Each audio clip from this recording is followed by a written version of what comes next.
All right, let's just jump right into it. Think about your day so far. From the alarm clock that woke you up to the meeting you're trying not to be late for, our entire lives are run by this thing we call time. It's like an invisible conductor, and we're all just playing our part. It feels so real, so fundamental, we just don't even think to question it. But here's the kicker. What if that constant ticking pressure in the back of our minds isn't real? What if this river we think we're all floating down is actually just an illusion? That's the absolutely massive idea we're going to unpack today, that time isn't a fundamental part of the universe at all. Let me put it this way. We all live by the clock, but the clock is fundamentally wrong. No, it's not wrong about what hour it is. It's wrong about what it even represents.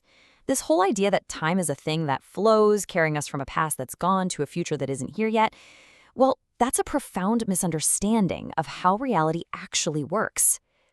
So, okay, if time isn't some cosmic force, then where did it come from? The answer is almost shockingly simple. We made it up. Seriously, think about it. Our ancestors didn't discover time the way they discovered, say, fire. They saw the sun coming up and going down, they saw the seasons changing, and they needed a way to keep track of it all so they could plant crops and, survive. Time wasn't something they found out in the wild. It was a tool, a ruler they invented to measure the rhythm of a changing world. And this is where we get to one of the biggest misconceptions out there. We hear it all the time in pop science, right? Time is the fourth dimension, this fabric of space-time. But that's a total category error. It's much more useful to think of time like a direction, like up, down, left, and right. Now, directions are absolutely essential for getting around, but they aren't a thing. You can't hold up in your hand. You can't trip over left. They're just concepts we use to navigate. And the argument here is that time is exactly the same. An incredibly handy tool for getting our bearings amidst constant change, but not a physical part of the universe itself. And this quote it nails it. Time passes is just something we say. It's a convenient phrase. But what's really actually happening? Well, things are changing. A coffee cup is getting colder. A plant is growing taller. An apple is ripening. We've simply mistaken the ruler we invented, seconds, minutes, hours, for the thing we're actually trying to measure, which is, and always has been, change itself. Now, I know what you're probably thinking. I can practically hear you yelling at the screen. But what about Einstein? What about the fabric of space-time and relativity? And you're right. That's the elephant in the room. It's the biggest counterargument, and we have to face it head-on. Because the idea here is that even Einstein's genius has been, misunderstood. It's been used to reinforce the very illusion he was helping us see through. The key is to remember the classic mistake, confusing the map for the territory. Space-time is a brilliant map. It is a stunning mathematical model that lets us do incredible things, like make your phone's GPS work with pinpoint accuracy. But a map just describes the land. It isn't the land itself. The real world doesn't have little grid lines drawn all over it. The universe is just physical stuff interacting with other physical stuff. Space-time is our language for describing that interaction. In fact, Einstein himself said that the distinction between past, present, and future is only a stubbornly persistent illusion. All right, let's talk about the big one, the trump card for Team Time is Real, the twin paradox.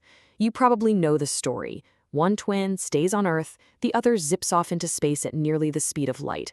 When the traveling twin comes back, they're biologically younger than the one who stayed home. This is always wheeled out as the ultimate proof that time itself can literally slow down.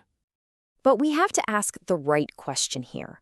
Did some invisible cosmic substance called time actually get all warped and stretchy just for the person in the spaceship? Or is something else going on? And the answer from this point of view is a hard no. It's not about time at all. It's about biology. It's about physics. Your body, my body, everything is just a massive collection of physical and chemical processes. And when you subject those processes to extreme conditions, like insane speeds and acceleration, they physically slow down. Your cells metabolize slower. The atoms in your body vibrate slower. The traveling twin's body didn't experience slower time. It experienced a slower rate of physical change. Their biological clock ticked slower, but a universal clock called time didn't bend around their ship. You don't even need $1 billion spaceship for this. Here's my favorite example. Imagine you have two twins. One lives a super stressful life in a smoggy city.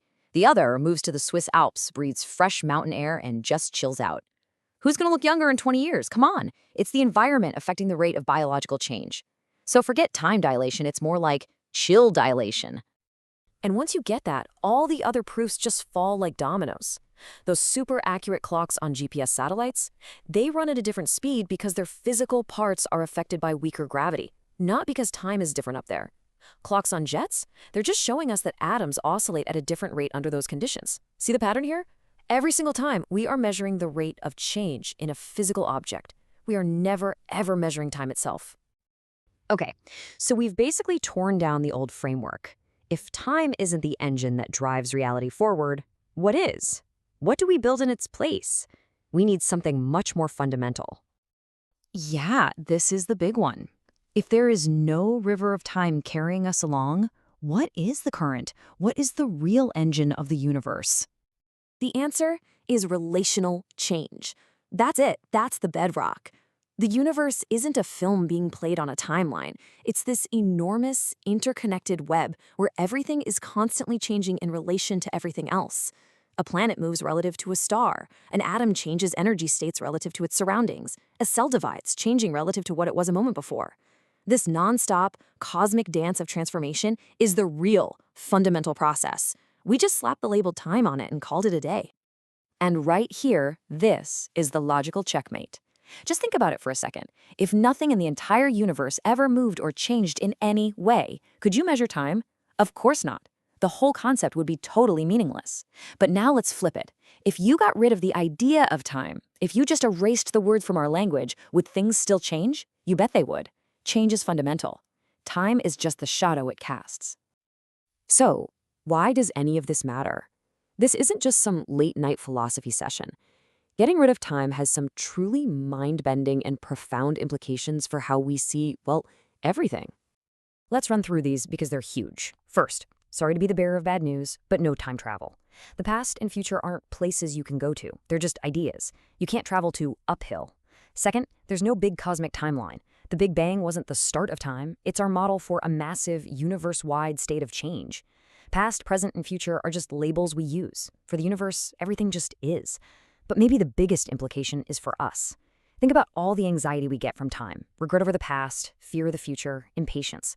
If time isn't a real thing that's being stolen from us, it changes everything. It frees us to focus on what's real, the change happening right now. If you need one perfect analogy to walk away with, this is it. A shadow looks real, right? But it has no substance.